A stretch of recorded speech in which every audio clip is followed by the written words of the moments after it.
Hello friends, तो आज के वीडियो में हम समझेंगे डॉक्यूमेंट्री लेटर ऑफ क्रेडिट जो बीएफएम मॉड्यूल ए यूनिट 4। तो स्टार्ट करते हैं। सबसे पहले लेटर ऑफ क्रेडिट होता क्या है, लेटर ऑफ क्रेडिट की रिक्वायरमेंट आई कहाँ से, यूसीपीडीसी 600 क्या होता है। तो ये सारे हम इस टॉपिक्स में समझेंगे। तो इस वीडियो में हम समझेंगे लेटर ऑफ क्रेडिट क्या होता है, इसको काफ़ी डिटेल में समझेंगे, क्योंकि यहाँ पे बहुत सारे लोगों को बहुत सारे कन्फ्यूजन्स होते हैं।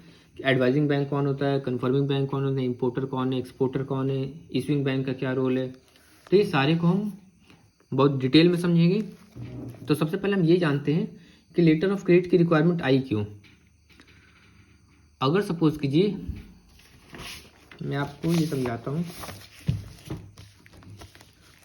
ध्यान से समझिएगा। लेटर ऑफ क्रेडिट, तो यहाँ पे पर्सन ए है, यहाँ पे पर्सन बी है। पर्सन ए जो है ये इंडिया में है, ये पर्सन बी जो है ये यूएसए में है। ठीक है। अब ए जो है, ए क्या है, बायर है, और ये क्या है, सेलर है। तो ए ने क्या बोला, ए ने बोला कि मुझे क्या चाहिए, गुड्स चाहिए। ठीक है, गुड्स कुछ भी हो सकता है। मान लीजिए ये इसको डायमंड की रिक्वायरमेंट है। ठीक है, तो इसने बोला, ए ने बोला बी को कि मुझे डायमंड की रिक्वायरमेंट है, मुझे आप क्या करो, डायमंड प्रोवाइड करो, इसके बदले में क्या करूँगा आपको, आई विल पे यू $। ठीक है, तो सेलर ने बोला ठीक है, आप पैसा करो, आप मुझे पैसे भेज दो, मैं आपको क्या करूँगा, डायमंड भेज दूंगा। तो ए ने क्या किया, ए ने पहले इसको पैसे भेज दिए, और अब बी को पैसे मिल गए, और बी ने क्या किया, मना कर दिया गुड्स को शिप करने से। तो यहाँ पे क्या हो गया, ए जो है, ए क्या हो गया, ए फील्स चीटेड। यहाँ पे ए खुद को चीटेड महसूस करने लगा। ठीक है, कंडीशन बी क्या हो सकता है, कंडीशन केस 2 क्या हो सकता है, अगेन ए है, बी है, इस पर क्या हुआ, अगेन दोनों के बीच में क्या हुआ, कॉन्ट्रैक्ट हुआ या एग्रीमेंट हुआ, और अगेन इस कॉन्ट्रैक्ट या एग्रीमेंट में क्या फाइनलाइजेशन हुआ कि बी जो है, बी क्या करेगा, ए को डायमंड देगा, और ए क्या करेगा, अगेन इसको पेमेंट देगा। ठीक है, अब बी ने क्या किया, ए ने बोला कि आप क्या करो, आप मुझे डायमंड शिप कर दो। तो बी ने क्या किया, बी ने इसको शिप कर दिया। ठीक है, ये ए के पास चला गया। ए के पास जब पहुंचा तो बी ने इस पर क्या किया, बी ने इसको डिस्पैच किया। ए के पास जब पहुंचा तो ए ने क्या किया, ए ने बी को पेमेंट देने से मना कर दिया। पहले में केस में क्या था कि ए ने पहले क्या किया था, बी को पेमेंट दिया था, और जो गुड्स शिपिंग था, गुड्स क्या हो गया था, इसने मना कर दिया था। इस केस में क्या है, ए ने पैसे देने से मना कर दिया, इसको गुड्स मिल गया। तो यहाँ पे दोनों केस में क्या हुआ, एक केस में ए चीटेड हुआ, दूसरे केस में बी फील्स चीटेड। तो यहाँ पे क्वेश्चन ये आया, अगर इस तरीके से अगर होगा तो how we are going to deal with the business, हम बिजनेस कैसे करेंगे। यहाँ पे सबसे बड़ा फैक्टर जिसकी कमी है वो क्या है, वो ट्रस्ट फैक्टर है। तो जब ट्रस्ट फैक्टर को आइडेंटिफाई किया गया तो उस ट्रस्ट फैक्टर में किसको रखा गया, बैंक को, बैंक को इन्वॉल्व किया गया, और बैंक जो है वो क्या करता है, एज ए ट्रस्टी काम करता है। तो अगेन इसके बीच में क्या हुआ, ए और बी के बीच में कॉन्ट्रैक्ट हुआ, या मान लीजिए एग्रीमेंट हुआ। अब ये जो कॉन्ट्रैक्ट और एग्रीमेंट हुआ, यहाँ पे क्या हो गया, यहाँ पे बैंक जिम्मेदारी ले रहा है कि ठीक है, आप क्या करो, आप यहाँ पे गुड्स को शिप कर दो, और डॉक्यूमेंट क्या करो, डॉक्यूमेंट मुझे दे दो। मैं क्या करूँगा, मैं ए से पैसे लूँगा, और ये पैसे क्या करूँगा, आपको दे दूँगा। और अगर ए ने मुझे पैसे नहीं दिए तब भी मैं आपको गारंटी देता हूँ कि मैं आपको क्या करूँगा, पैसे दे दूँगा। इसका मतलब इस बैंक के ऊपर क्या हो रहा है, ए भी ट्रस्ट कर रहा है और बी भी ट्रस्ट कर रहा है। अब ये बैंक है, बैंक का अगेन क्या होता है, सब क्लासिफिकेशन, एक आपका ये हो गया बायर, ये हो गया सेलर। एक हो गया आपका ये बायर का बैंक हो गया, जिसको हम क्या बोलते हैं, इशूइंग बैंक। और यहाँ पे दूसरा बैंक कौन सा हो गया, सेलर। इसका मतलब एक बैंक क्या कर रहे हैं, दूसरे बैंक के साथ क्या कर रहे हैं, डील कर रहे हैं। ठीक है। और ये दोनों बैंक जो बायर है और सेलर है, इसके बीच में क्या कर रहे हैं, ट्रस्ट फैक्टर को मेंटेन कर रहे हैं।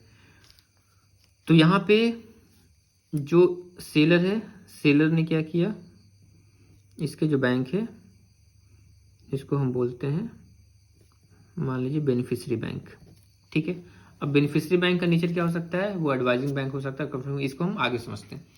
तो आई होप ये आपको समझ में आ गया होगा कि एलसी की रिक्वायरमेंट क्यों आती है। क्योंकि ये जो ट्रांजेक्शन हो रहा है, जो ट्रस्ट फैक्टर आ रहा है, ये जो डॉक्यूमेंट का आदान और प्रदान हो रहा है, तो यहाँ पे all trade is happening with the help of LC. यहाँ पे क्या हो रहा है, यहाँ पे लेटर ऑफ क्रेडिट इन्वॉल्व हो रहा है। इसका मतलब हम बोल सकते हैं कि लेटर ऑफ क्रेडिट क्या है, it is a link between buyer and seller. ये आपका बायर और सेलर के बीच में क्या करता है, एक लिंक इस्टेब्लिश करता है। ठीक है। और दूसरा ये हम किस लिए यूज कर रहे हैं, फॉर इंटरनेशनल ट्रांजेक्शंस, या हम बोल सकते हैं फॉर इंटरनेशनल ट्रेड। इसके लिए क्या कर रहे हैं, हम इसको यूज कर रहे हैं अगेन। और इससे क्या एडवांटेज मेरा हो रहा है, इससे मेरा एडवांटेज ये हो रहा है कि हमको क्या मिल रहा है, गारंटी मिल रही है। हमें क्या मिल रहा है, एश्योरेंस मिल रहा है। यहाँ पे क्या मिल रहा है मुझे, एश्योरेंस मिल रहा है। किस चीज का, पेमेंट का भी और गुड्स का भी। बायर को गुड्स का एश्योरेंस मिल रहा है और सेलर को पेमेंट का एश्योरेंस मिल रहा है। ठीक है। तो अब ये इसका बैकग्राउंड था। तो यहाँ पे हमने क्या देखा है कि यहाँ पे कितने पार्टी इन्वॉल्व हो रहे हैं, पहला हो रहा है बायर और दूसरा हो रहा है सेलर। ठीक है। अब देखते हैं ये बायर जो है, ये बायर ये क्या कर रहा है, बैंक को अप्रोच कर रहा है, किसके लिए, फॉर ओपनिंग एनएलसी। ठीक है। जो इनके बीच में कॉन्ट्रैक्ट हुआ, बायर और सेलर के बीच में जो कॉन्ट्रैक्ट हुआ, तो ये क्या कर रहा है, ये एज एन एप्लीकेंट किसके पास जा रहा है, ये जा रहा है बैंक के पास। ठीक है। तो इसको हम क्या बोलते हैं, बायर को हम एप्लीकेंट भी बोलते हैं। ये क्योंकि गुड्स इंपोर्ट कर रहा है, तो इसको हम क्या बोलते हैं, इंपोर्टर भी बोलते हैं। इसको हम परचेजर भी बोल सकते हैं, और इसको हम ओपनर भी बोल सकते हैं। इसका मतलब बायर के ये क्या है, दिस आर द सिनोनिम। ये बायर का क्या है, सिनोनिम है। मतलब कहीं अगर आपको बायर लिखा दिखे, एप्लीकेंट दिखे, इंपोर्टर दिखे, तो ये क्या है, सारे एक सेम पर्सन ही है। Next seller. अब यहाँ एप्लीकेंट है, तो सेलर के साइड में जिसके पास पैसा जाएगा वो क्या होगा, वो बेनिफिशियरी होगा। तो सेलर को हम अदरवाइज क्या बोल सकते हैं, बेनिफिशियरी बोल सकते हैं। अब यहाँ पे गुड्स ये इंपोर्ट कर रहा था, तो ऑब्वियस सी बात है कोई गुड्स एक्सपोर्ट कर रहा होगा। गुड्स कौन एक्सपोर्ट कर रहा है, सेलर। तो ये मेरा क्या हो गया, ये सारे मिलके क्या बन गए, बायर, और ये सारे मिलके क्या बन गए, सेलर। तो ये हो गया बायर हो गया, ये सेलर हो गया। अब समझते हैं बैंक के बारे में। हमने क्या किया, एक लाइन ड्रॉ कर दिया। लाइन क्यों ड्रॉ कर दिया, क्योंकि ये हम इंडिया में डील कर रहे हैं और ये हम सपोज कीजिए यूएसए में डील कर रहे हैं। ठीक है। तो हम देखते हैं इंडिया में कौन कौन सी पार्टीज इन्वॉल्व होंगी, और सेकेंड में हम देखेंगे कि यूएसए में कौन कौन सी पार्टीज इन्वॉल्व होंगी। हमने क्या देखा था कि बायर ने क्या किया था, अपने बैंक को अप्रोच किया था। ठीक है। सेलर ने क्या किया था, सेलर ने भी अपने बैंक को अप्रोच किया था। और फिर ये दोनों बैंक क्या कर रहे थे, आपस में डील कर रहे थे। ठीक है। अब ये जो बैंक है, बायर ने क्या किया, बैंक के पास, जिस बैंक के पास अप्रोच किया, इस बैंक को हम क्या बोलते हैं, इशूइंग बैंक। क्यों, क्योंकि ये क्या कर रहा है, एलसी इशू कर रहा है, तो इसको हम क्या बोलते हैं, इशूइंग बैंक। और ये एलसी ओपन भी करता है, कोई इसको ओपन करना भी कहता है, तो ये क्या हो गया, ओपनिंग बैंक। तो बायर के साथ क्या हो गया, इशूइंग बैंक और ओपनिंग बैंक, दोनों क्या है, अगेन सिनोनिम हो गए। नेक्स्ट हम बात करते हैं सेलर। सेलर के साइड में क्या होगा, जब ये एलसी इश्यू हो जाएगा तो सेलर के साइड में क्या होगा, पहला होगा एडवाइजिंग बैंक, जो क्या करेगा, सेलर को ये कंफर्म करेगा, सेलर को ये बताएगा कि हाँ ये जो एलसी है ये क्या है, सही है। सेकेंड कौन हो सकते हैं, सेकेंड होता है कन्फर्मिंग बैंक।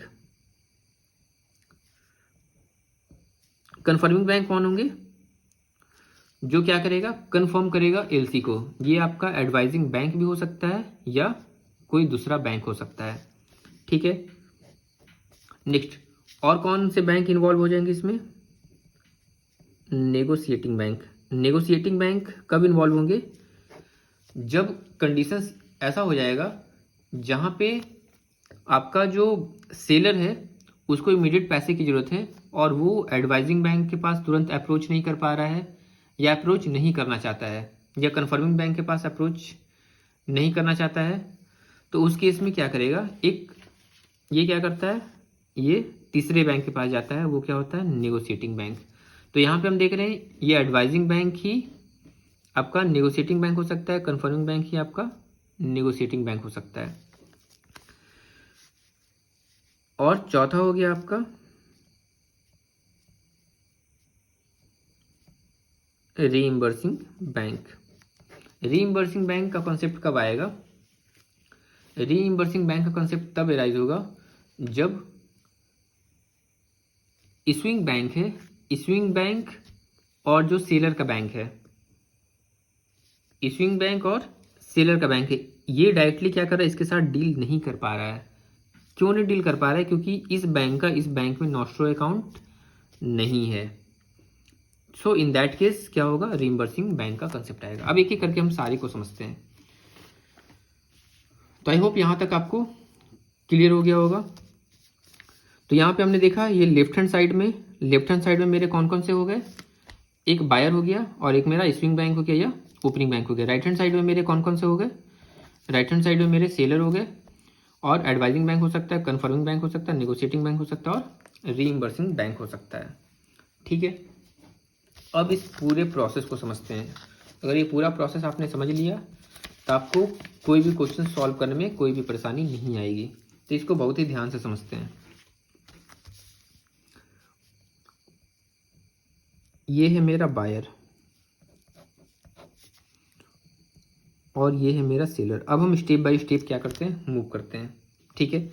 सबसे पहला स्टेप क्या होगा, बायर और सेलर इसके बीच में क्या हुआ, कोई कॉन्ट्रैक्ट हुआ या एग्रीमेंट हुआ, ठीक है। अब इस एग्रीमेंट में क्या क्या फैक्टर्स इन्वॉल्व हो सकते हैं, इसमें हो सकता है कि कितने, मान लीजिए 60 डेज में क्या करेगा, वो गुड एक्सपोर्ट कर देगा, ठीक है। मान लीजिए 1 लाख जो है, 1 लाख क्या होगी, क्वांटिटी होगी जो गुड्स वो एक्सपोर्ट करने वाला है, ठीक है। अगेन क्वालिटी का कोई पैरामीटर हो सकता है। तो ये सारे जो पैरामीटर हैं, ये सारे पैरामीटर के साथ क्या हुआ, इन दोनों में डील हो गया। तो ये हो गया स्टेप नंबर 1। सबसे पहले क्या हुआ, इन दोनों के बीच में एग्रीमेंट हुआ, ठीक है। और इस एग्रीमेंट में क्या है, परचेज और सेल, ये कंपोनेंट इन्वॉल्व है। नेक्स्ट, अब इन दोनों के बीच में एग्रीमेंट हो गया। अब बायर क्या करेगा, बायर बोलेगा किसके पास जाएगा, ये इसका बैंक कौन है, इसका बैंक इशूइंग बैंक है, ये जाएगा इशूइंग बैंक के पास और इशूइंग बैंक के पास जाके बोलेगा कि मेरा एक यूएसए में एक डील हुआ है और ये सारे टर्म्स कंडीशंस हैं, तो ये सारे टर्म्स कंडीशंस पे मुझे क्या करो, एक एलसी इशू कर दो, एक लेटर ऑफ क्रेडिट इशू कर दो, ठीक है। तो बायर ने क्या किया, इसने अप्लाई किया किसके लिए, एलसी, किसके पास, इशूइंग बैंक के पास। तो ये हो गया स्टेप नंबर 2, ठीक है। अब इशूइंग बैंक क्या करेगा, इशूइंग बैंक, ठीक है, एलसी को ओपन करेगा और ओपन करने के बाद क्या करेगा, इस एलसी को सेंड कर देगा। किसके पास सेंड करेगा, सेलर के बैंक के पास। यहाँ पे हम लिखते हैं, अभी हम सेलर्स बैंक कंसेप्ट यूज़ कर रहे हैं। इसके बाद हम एडवाइजिंग बैंक, यहाँ पे सेलर का बैंक है, वो एडवाइजिंग बैंक किस तरीके से एक्ट करेगा, किस तरीके से कन्फर्मिंग बैंक एक्ट करेगा, वो हम समझेंगे। यहाँ पे क्या है, सेल्स बैंक है, ठीक है। इसने क्या किया, एलसी इशू किया, इशू करने के बाद इसने क्या किया, सेलर के बैंक को इंफॉर्मेशन दे दिया। ठीक है, मान लीजिए ये स्विफ्ट के थ्रू इसने क्या किया, इन्फॉर्मेशन दे दिया सेलर के बैंक को, ये सारे टर्म्स कंडीशंस हैं, ये सारा डिटेल्स है। अब सेलर के बैंक, अब जो सेलर का बैंक है इसने क्या किया, इसने सेलर को बताया। ठीक है, ये क्या था, स्टेप नंबर 3। अब सेलर के बैंक ने क्या किया, सेलर को बताया कि मुझे ये एलसी मिली है, ये सारे टर्म्स कंडीशंस हैं, अगर तुम इस बात से एग्री करते हो, ठीक है, और इसकी जो जेन्यूननेस है वो हम कंफर्म कर रहे हैं तुमको, मतलब ये जो एलसी है, ये एलसी क्या है, जेन्यून है, इसकी जो जेन्यूननेस है, ठीक है, इसको हम क्या कर रहे हैं, कंफर्म कर रहे हैं, या इसकी ऑथेंटिसिटी को क्या कर रहे हैं, हम कंफर्म कर रहे हैं। ठीक है, तो सेलर का बैंक क्या कर रहा है, सेलर का बैंक ने क्या किया, सेलर को एडवाइस किया, सेलर के बैंक ने क्या किया, सेलर को एडवाइस किया, ठीक है, कि ये एलसी है और ये एलसी क्या है, जेन्यून है, आप क्या कर सकते हो, आप गुड्स को डिस्पैच कर सकते हो। ठीक है, तो यहाँ पे जो सेलर बैंक है ये क्या बन गया, ये बन गया एडवाइजिंग बैंक। तो यहाँ पे ये सेलर बैंक क्या बन गया, ये एडवाइजिंग बैंक। क्यों, क्योंकि इसने क्या किया, सेलर को एडवाइस किया। ठीक है, अब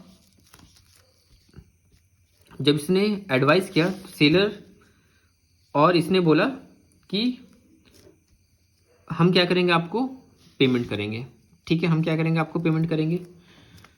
ठीक है, अब सेलर ने क्या किया, सेलर ने बोला ठीक है, मुझे कंफर्मेशन मिल गया, मैं क्या करता हूं, मैं गुड्स को डिस्पैच कर देता हूं,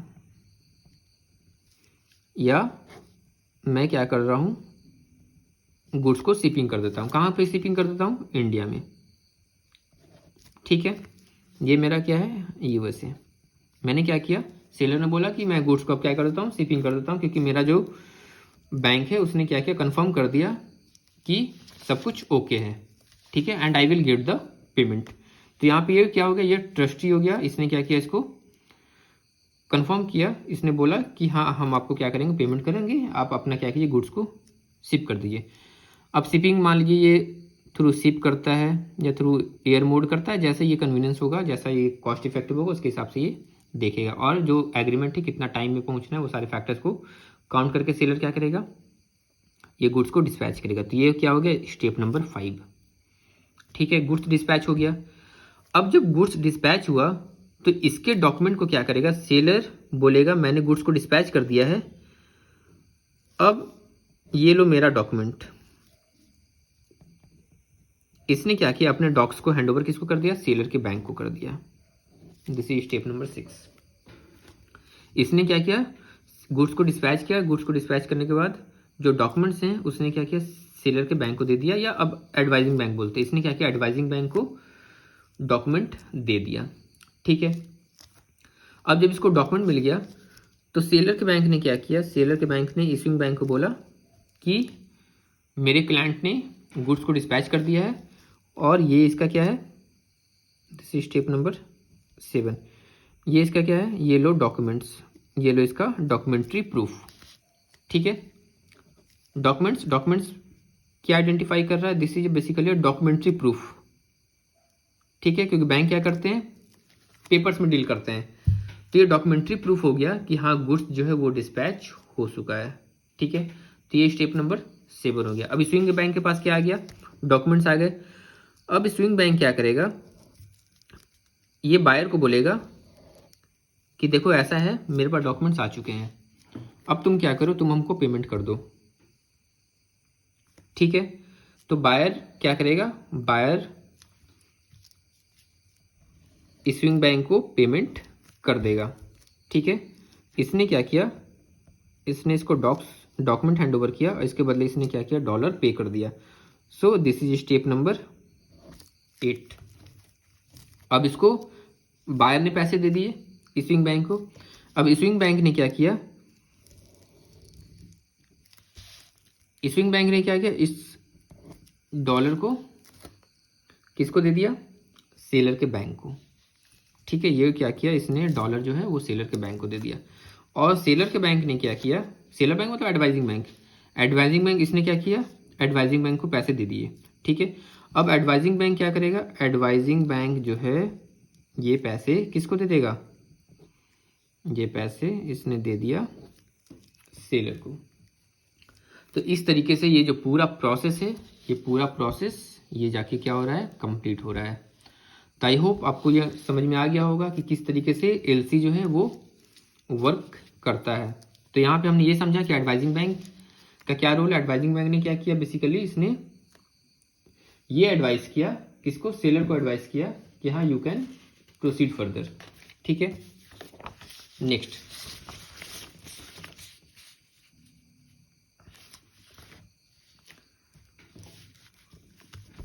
अगेन ये मेरा बायर है, ये मेरा सेलर है। अब यहाँ हमको शॉर्ट में लिख रहे हैं, ये मेरा इशूइंग बैंक है और ये यहाँ पे मेरा, अभी हम लिखते हैं कन्फर्मिंग बैंक, डायरेक्टली लिखते हैं। ठीक है, अब कन्फर्मिंग बैंक समझते हैं, कन्फर्मिंग बैंक का कॉन्सेप्ट क्यों आया। अगेन बायर और सेलर के बीच में क्या हुआ, अब जो मैंने पीछे प्रोसेस बताया वो प्रोसेस क्या होगा, सेम रहेगा, प्रोसेस में चेंजेस नहीं होंगे। ठीक है, अब सिर्फ डिफरेंस कहाँ पे आएगा, डिफरेंस देखिए कहाँ पे आएगा, पैसे के मूवमेंट में। वहाँ पे क्या हुआ था, वहाँ पे काफ़ी लंबे स्टेप के बाद क्या हुआ था, सेलर को पैसे मिले थे। अब क्या होगा कि सेलर और बायर के बीच में जब एग्रीमेंट हुआ, ठीक है, तो बायर ने क्या किया, अगेन अप्रोच किया अपनी स्विंग बैंक को, इसने क्या किया, एलसी के लिए अप्रोच किया। अब जो इशूइंग बैंक है, अब इशूइंग बैंक यहाँ पे हम एडवाइजिंग बैंक पे लिख देते हैं, आपको ज़्यादा क्लियर होगा। अब पहले केस में क्या था, इशूइंग बैंक ने क्या किया था, एडवाइजिंग बैंक को अप्रोच किया, एडवाइजिंग बैंक ने क्या किया, सेलर को एडवाइस किया और सेलर ने फिर क्या किया, वो गुड्स को शिप किया, सारा प्रोसेस जो मैंने पीछे बताया। ठीक है, अब यहाँ पे क्या हुआ, जो एडवाइजिंग बैंक है, अब सेलर बोल रहा है कि हमें ये जो एलसी है ये जिस बैंक ने इशू किया, ठीक है, जिस बैंक ने इशू किया, एडवाइजिंग बैंक ने जब इसको ये बताया कि हाँ ये देखो ये तुम्हारा एलसी आया है इंडिया से, इस बैंक ने इशू किया है, ये तुम्हारा डिटेल्स है, ये सारे टर्म्स कंडीशंस मेंशन्ड है। ठीक है, तो सेलर ने बोला कि देखो ऐसा है, मुझे इस बैंक के बारे में ज़्यादा नॉलेज नहीं है, नो मच आइडिया। इसने बोला कि मुझे देखो इस बैंक के बारे में ज़्यादा नॉलेज नहीं है, या इसने बोला ये जो बैंक है ये काफ़ी छोटा बैंक है। ठीक है, और ये क्या है, ज़्यादा फेमस भी नहीं है। ठीक है, और ये हम इसको लेके श्योर भी नहीं है कि ये मेरा पैसा हमको देगा। ठीक है, तो इसने बोला कि आप क्या करो, आप मुझे कंफर्म करो, आप मुझे क्या करो, कंफर्म करो कि हाँ ये डॉक्यूमेंट जो हम आपको देंगे अगर वो जेन्युइन होंगे तो आप मुझे क्या करोगे, आप मुझे तुरंत पैसे दे दोगे। ठीक है, तो यहाँ पे एडवाइजिंग बैंक ने सोचा कि चलो, इसने देखा, इसने एलसी इसको मिल गया, एडवाइजिंग बैंक ने सोचा कि चलो ठीक है, इसने देखा, एलसी को देखा, सब कुछ ओके रहा, इसने बोला ठीक है मैं क्या करूँगा, मैं आपको कंफर्म भी कर देता हूँ। ठीक है, मैंने क्या किया, मैंने आपको कंफर्म भी कर दिया। अब जब हम कंफर्म करेंगे, ठीक है, तो ये एडवाइजिंग बैंक ये क्या बन गया, उस केस में कंफर्मिंग बैंक बन गया। मतलब एडवाइजिंग बैंक कंफर्मिंग बैंक हो सकता है। ठीक है, तो एडवाइजिंग बैंक क्या हो सकता है, कंफर्मिंग बैंक हो सकता है। सेकेंड केस क्या होगा, सेकेंड केस में जो एडवाइजिंग बैंक है इसने बोला किसको, सिटी बैंक को। ये मान लीजिए जो इशूइंग बैंक था ये पीएनबी है। ठीक है, यहाँ पे इसने क्या किया, सिटी बैंक को बोला कि आप क्या करो, आप इसको कंफर्म कर दो। ठीक है, या सेलर ने क्या किया, सेलर ने डायरेक्टली अप्रोच किया सिटी बैंक को और उसने बोला कि मेरा एक एलसी आया है, आप मुझे इसकी कंफर्मेशन दे दो। ठीक है, सिटी बैंक ने देखा, बोला ठीक है सब कुछ ओके है, और इसने क्या किया, इसको कंफर्म कर दिया। पहले केस में क्या था, पहले केस में एडवाइजिंग बैंक ने क्या किया था, इसको कंफर्म कर दिया था, और सेकेंड केस में मतलब एडवाइजिंग बैंक ही पहले केस में क्या हो गया था, कन्फर्मिंग बैंक बन गया था। सेकेंड केस में इसने क्या किया, एक दूसरे थर्ड बैंक को अप्रोच किया इसके कन्फर्मेशन के लिए, ठीक है। या सेलर ने डायरेक्टली अप्रोच किया किसको, किसी और बैंक को कन्फर्मेशन के लिए। अब इसने क्या किया, कन्फर्मेशन दे दिया, या इसने क्या किया, कन्फर्मेशन दे दिया। तो जैसे ही इसने ये कन्फर्मेशन दिया, ठीक है, दैट एवरीथिंग इज ओके, ये क्या करेगा, कन्फर्मेशन जब ये दे देगा, ठीक है, तो सेलर क्या करेगा, सेलर गुड्स को शिप कर देगा। सेलर जब गुड्स को शिप कर देगा, ये क्या करेगा, इसको डॉक्यूमेंट्स ला के देगा। जैसे ही इसने इसको डॉक्यूमेंट्स ला के दिया, ठीक है, तो पिछले प्रोसेस में क्या हो रहा था, ये डॉक्यूमेंट्स इसको मिला, फिर ये क्या करता था, डॉक्यूमेंट्स इसको सेंड करता था, इसके वो सारा प्रोसेस रिपीट होता था। अब यहाँ पे देखिए, यहाँ पे समझिएगा, जब इसने कंफर्म किया उसके साथ ही, कंफर्मेशन के साथ ही इसने क्या किया, इसको पेमेंट कर दिया। कंफर्मेशन के साथ ही इसने क्या किया, इसको पेमेंट कर दिया, ठीक है। तो आई होप आपको ये समझ में आया होगा कि किस तरीके से आपका कन्फर्मिंग बैंक ने तुरंत पेमेंट कर दी। अब क्वेश्चन ये राइज होता है कि सिटी बैंक क्यों इन्वॉल्व होगा, बिना फायदे को कोई इन्वॉल्व तो होगा नहीं। तो सिटी बैंक क्यों इन्वॉल्व हो रहा है, क्योंकि इसको क्या मिलेगा, इसको कमीशन मिलेगा, ठीक है। तो ये आपका प्रोसेस, ये आपका है कन्फर्मिंग बैंक। मतलब एडवाइजिंग बैंक ही आपका कन्फर्मिंग बैंक हो सकता है, या कोई थर्ड बैंक है वो क्या कर सकता है, एलसी कन्फर्म करेगा और फिर आपको पेमेंट मिल जाएगा। नेक्स्ट मूव करते हैं नेगोशिएटिंग बैंक, ठीक है। अगेन नेगोशिएटिंग बैंक में देखिए क्या होगा, अगेन यहाँ पे बायर है, ये मेरा सेलर है, ठीक है। ये मेरा इश्यूइंग बैंक है, ये मान लीजिए मेरा एडवाइजिंग बैंक है और कन्फर्मिंग बैंक है, ठीक है। अब यहाँ पे एडवाइजिंग और कन्फर्मिंग बैंक आपने देखा किस तरीके से ये क्या कर रहा है, वर्क कर रहा है, ठीक है। अब बात करते हैं किसकी, नेगोशिएटिंग बैंक की। अब जो सेलर है, सेलर एडवाइजिंग बैंक के पास नहीं जाना चाहता है या कन्फर्मिंग बैंक के पास नहीं जाना चाहता है, ठीक है। इसके दो रीजन हो सकते हैं नहीं जाने के। पहला, ये इसको अप्रोच नहीं करना चाहता है, ठीक है, या अप्रोच नहीं कर पा रहा है,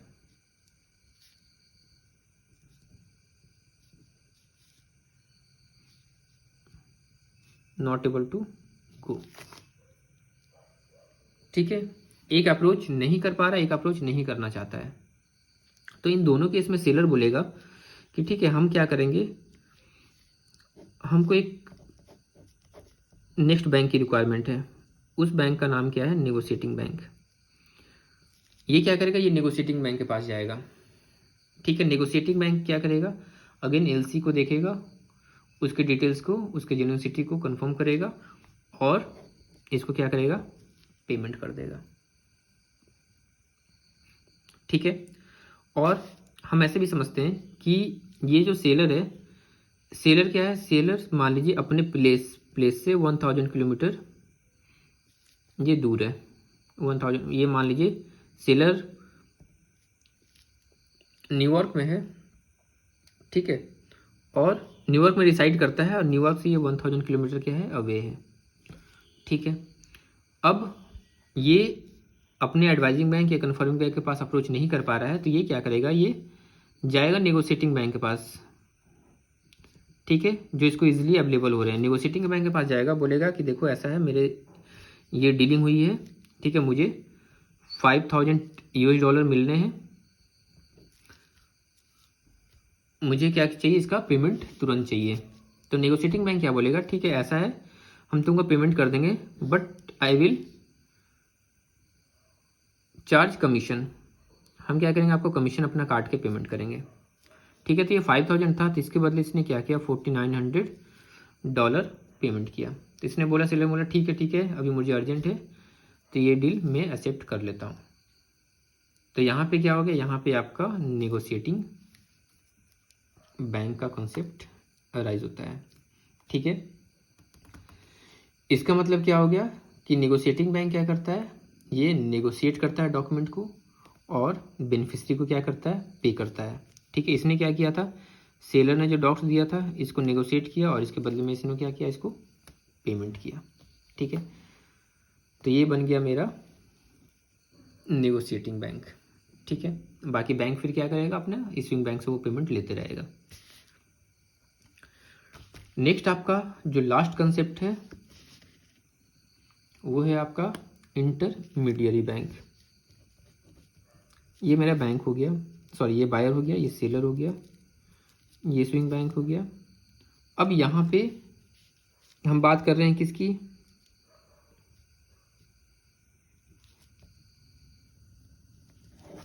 रीइंबर्सिंग बैंक। अब ये जो मेरा इश्यूइंग बैंक है, यहाँ मान लीजिए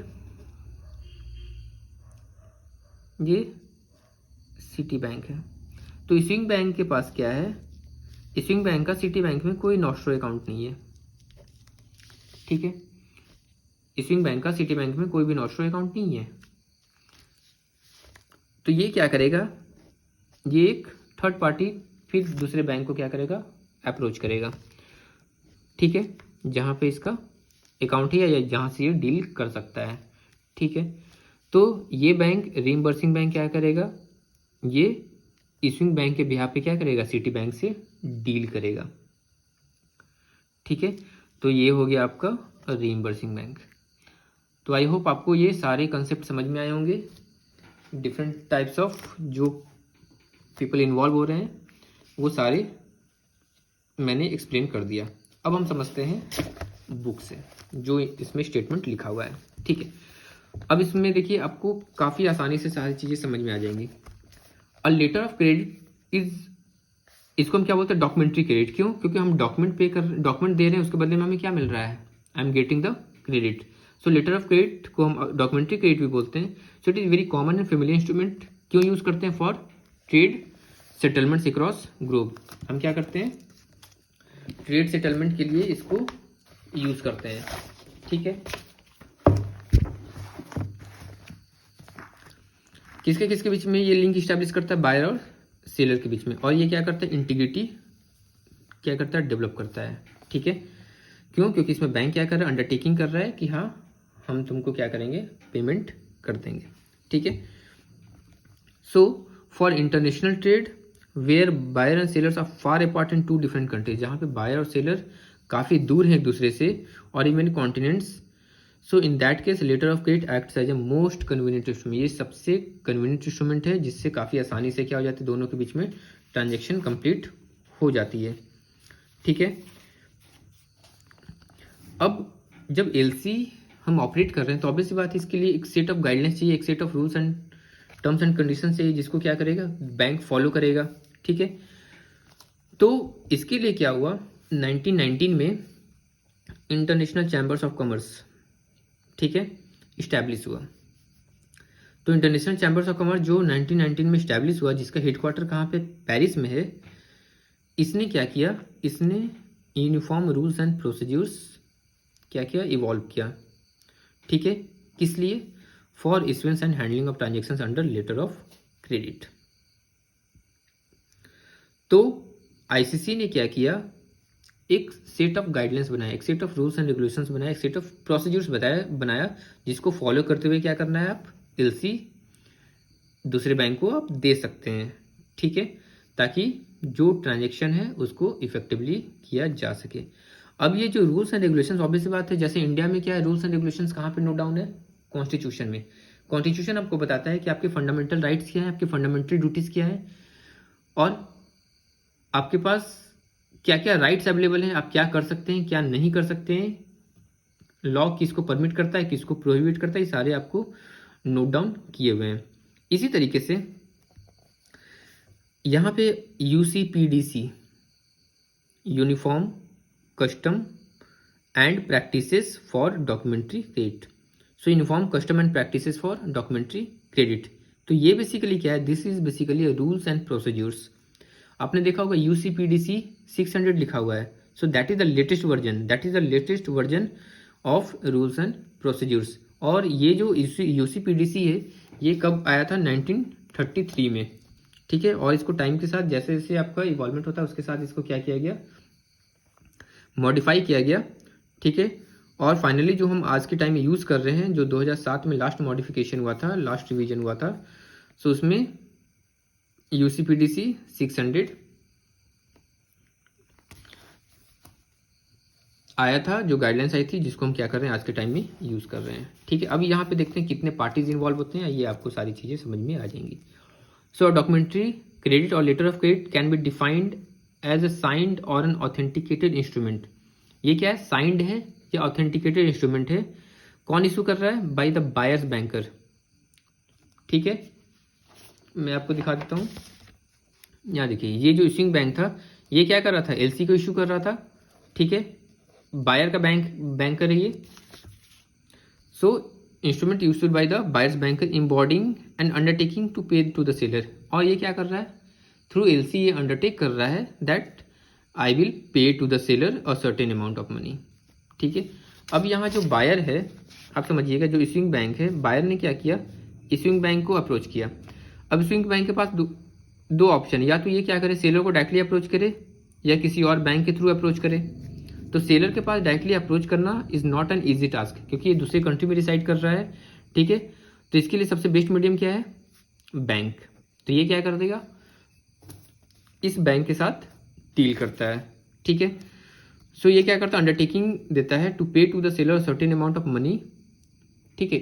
ये पैसा पे करेगा कब? अपॉन प्रेजेंटेशन ऑफ डॉक्यूमेंट, जब इसको डॉक्यूमेंट्स मिल जाएंगे तब। एविडेंसिंग शिपमेंट ऑफ गुड, जो क्या कर रहा है? ये प्रूफ करेगा कि जो गुड्स हैं वो शिप हो चुके हैं, as specified and compliance of other terms and condition. और जो टर्म्स कंडीशन मेंशन्ड है उसको ध्यान में रखते हुए। An LC can also be defined, इसको और कैसे हम डिफाइन कर सकते हैं? It is an undertaking issued by the bank. ये क्या है? ये अंडरटेकिंग है जो बैंक क्या कर रहा है? ले रहा है ऑन बिहाफ ऑफ इम्पोर्टर। किसके बिहाफ पे? इम्पोर्टर के बिहाफ पे या बायर के बिहाफ पे। किसके फेवर में? सेलर के फेवर में या एक्सपोर्टर के फेवर में। In favour of the exporter और the seller, that if the specified document showing that a shipment has taken place. Document अगर ये शो कर रहा है कि शिपमेंट हो चुका है और service has been supplied, or presented to the issuing bank और its nominated bank within the stipulated time and all LC terms are complied with.